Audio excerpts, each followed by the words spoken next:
شام غریبہ تقریباً ایک مجلس کی طرح ہے، اس فرق کے ساتھ کہ اس مجلس میں چراغ روشن نہیں کیے جاتے اور فقط کچھ موم بتیاں جلا کر روشنی کی جاتی ہے، اور عزادار اس رات کو جلوس یا علم برآمد نہیں کرتے اور نہ ہی زنجیر زنی یا ماتم کرتے ہیں، بلکہ پریشانی اور غم کی حالت میں مجلس برپا کرتے ہیں۔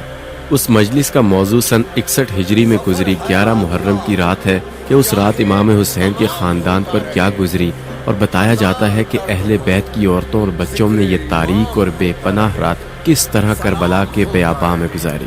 خواتین و حضرات، آج کی اس ویڈیو میں شام غریبہ کی حقیقت بتائی جائے گی، لفظی اور اصطلاحی معنی بتائے جائیں گے، واقعات کے بارے میں بتایا جائے گا، اور شام غریبہ کی سوگ کی تاریخ اور آداب و رسم کے حوالے سے آگاہ کیا جائے گا۔ ناظرین، شام غریبہ دراصل اس شام کو کہتے ہیں جو مارکہ کربلا کی پہلی شام تھی، جس شام یزیدی فوجوں نے شہدائے کربلا کی لاشوں کی بے حرمتی کی تھی۔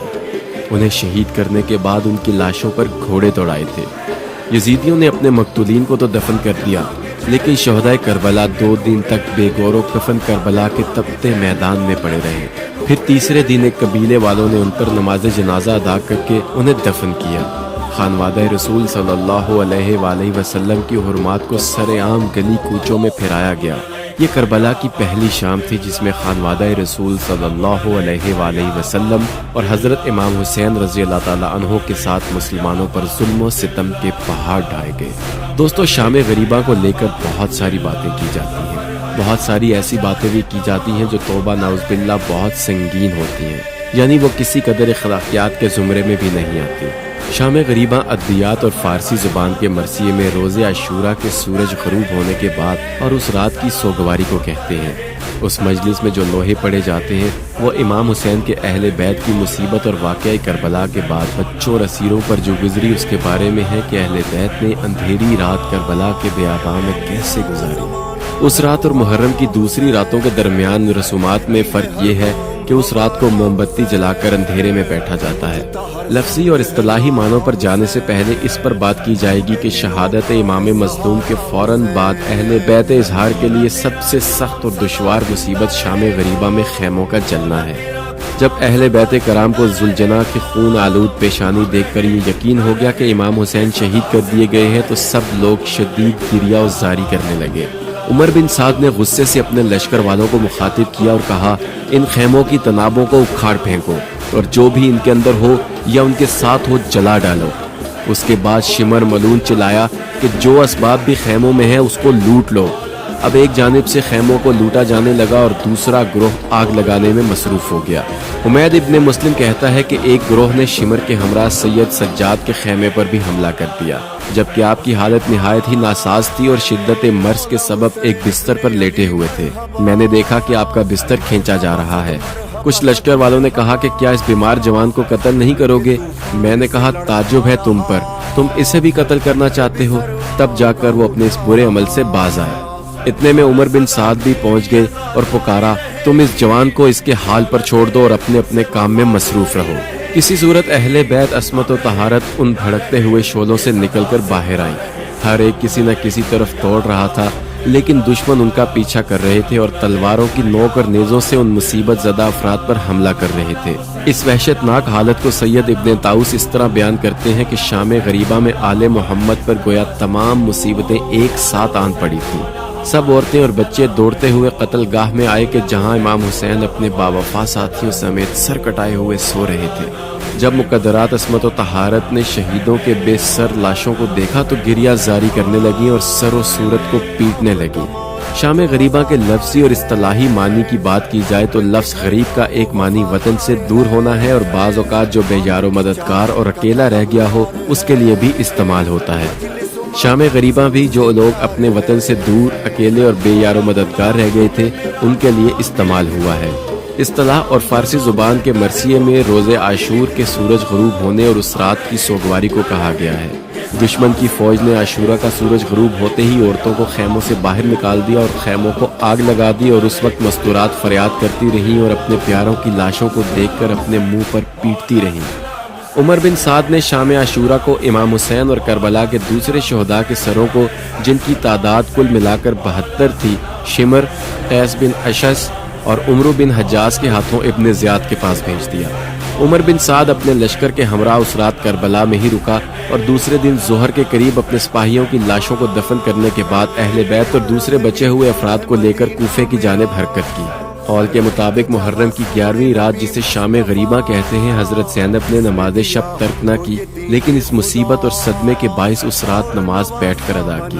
مظفر الدین شاہ کی حکومت سے سوگ کی یہ رات تہران میں موسوم نہ تھی اور شام غریبہ کا نوحہ ترکی زبان میں ہے، اس لیے ممکن ہے کہ یہ عزاداری کی رسم مظفر الدین کے زمانے میں ترک قوم کی وجہ سے تہران میں شروع ہوئی اور شام غریبہ کی بہت بڑی مجلس اہل ترک کی مسجد شیخ عبد الحسین میں ہوتی تھی۔ اور زیارات کی کتاب میں عاشور کی اثر کے بارے میں زیارت موجود ہے، جس میں حضرت پیغمبر صلی اللہ علیہ وآلہ وسلم، حضرت علی، حضرت فاطمہ اور امام حسن یعنی جو عزادار تھے ان کی خدمت میں تسلیت عرض کرتے ہیں۔ شاید شام غریبہ منانے کی رسم بھی اسی زیارت کی وجہ سے شروع ہوئی ہو۔ شام غریبہ تقریباً ایک مجلس کی طرح ہے، اس فرق کے ساتھ کہ اس مجلس میں چراغ روشن نہیں کیے جاتے اور فقط کچھ موم بتیاں جلا کر روشنی کی جاتی ہے، اور عزادار اس رات کو جلوس یا علم برآمد نہیں کرتے اور نہ ہی زنجیر یا ماتم کرتے ہیں، بلکہ پریشانی اور غم کی حالت میں مجلس برپا کرتے ہیں، جس مجلس کا موضوع سن 61 ہجری میں گزری 11 محرم کی رات ہے کہ اس رات امام حسین کے خاندان پر کیا گزری تھی، اور بتایا جاتا ہے کہ اہل بیت کی عورتوں اور بچوں نے یہ تاریک اور بے پناہ رات کس طرح کربلا کے بیابان میں گزاری ہے۔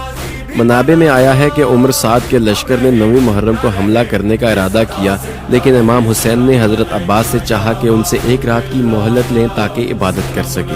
امام حسین نے اس رات اپنے اصحاب سے گفتگو کی اور انہیں اپنا باوفا ساتھی کہا، اور انہوں نے بھی اپنی وفاداری کا اعلان کیا۔ امام حسین نے رات کے پہلے حصے میں اپنے اصحاب کو جمع کیا اور خداوند کی حمد و ثنا کے بعد ان سے خطاب فرمایا، میرے خیال میں اس قوم کی جانب سے ہمارے لیے یہ آخری دن کی مہلت ہے۔ آگاہ رہو کہ میں نے آپ لوگوں کو جانے کی اجازت دی ہے، اور آپ سب اطمینان سے چلے جائیں کہ میری طرف سے آپ کی گردن پر کوئی بیعت نہیں ہے، اور رات کی تاریکی میں سواری لے کر یہاں سے چلے جاؤ۔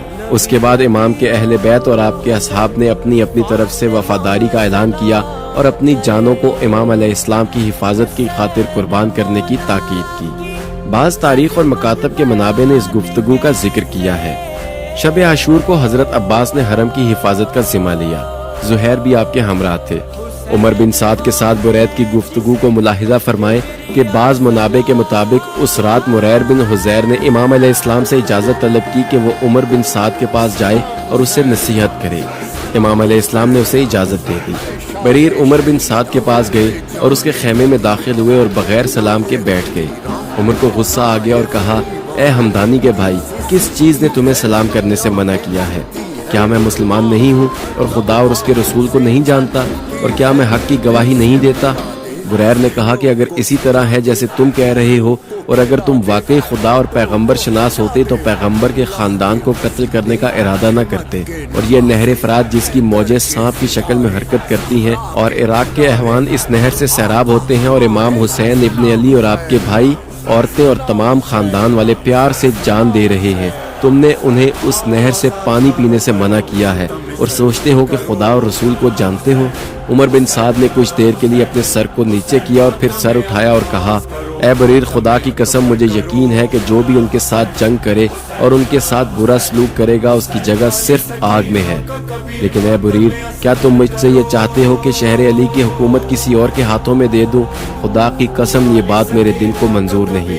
اس کے بعد کہا کہ انہوں نے اس کام کو انجام دینے کے لیے اپنی قوم کی بجائے میرا انتخاب کیا ہے۔ خدا کی قسم مجھے سب معلوم ہے اور میں دو راستوں کے درمیان حیران و پریشان کھڑا ہوں۔ آیا شہر ریق کی حکومت کو چھوڑ دوں حالانکہ یہ میری آرزو ہے، یا یہ کہ حسین کے قتل کا گناہ گردن پر لے لوں؟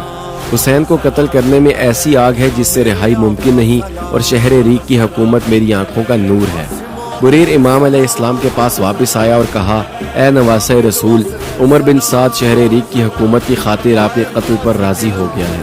شب عاشور امام حسین اکیلے خیموں سے باہر نکلے اور اس کے اطراف میں چھوٹے چھوٹے پہاڑوں اور زمین پر کچھ تلاش کر رہے تھے۔ نافع بن حلال متوجہ ہوئے اور آہستہ آہستہ آپ کے پیچھے چلے آئے۔ امام علیہ السلام نے نافع کو دیکھا اور پوچھا، خیموں سے باہر کیوں آئے ہو؟ نافع نے کہا، اے نواسہ رسول، آپ کا خیمہ گاہ سے خارج ہو کر اس خطرناک فوج کی طرف رخ کرنا میرے لیے ترس و وحشت کا باعث بنا۔ امام علیہ السلام نے فرمایا، میں خیموں سے باہر آیا ہوں تاکہ کل کے حملے سے پہلے یہاں کی بلندی اور پستی کو دیکھ لوں۔ اس کے بعد واپسی پر امام حسین نے نافع سے فرمایا، کیا تم لوگ نہیں چاہتے کہ رات کی تاریکی سے فائدہ اٹھاؤ اور اپنی جان کو بچا لو؟ نافع نے خود کو امام کے قدموں پر گرا دیا اور کہا، میرے پاس ایک تلوار ہے جس کی قیمت 1000 درہم ہے، اور ایک گھوڑا جس کی قیمت بھی اتنی ہی ہے۔ اس خدا کی قسم جس نے مجھ پر احسان کیا تاکہ میں آپ کی خدمت میں حاضر ہوں، جس وقت تک میری تلوار کام کرتی رہے گی اس وقت تک ہرگز آپ سے جدا نہیں ہوں گا۔ دوستو، دراصل شام غریباں بے یار و مددگار اور اپنے وطن سے دور، اکیلے اور اس طرح سے شہید ہونے والوں کی یاد میں منائی جاتی ہے کہ جن کا کوئی پرسان حال نہ تھا سوائے خدا کے، اور جن کو یہ بات تک کہی جاتی تھی کہ کوئی ہے جو اب تمہیں بچائے۔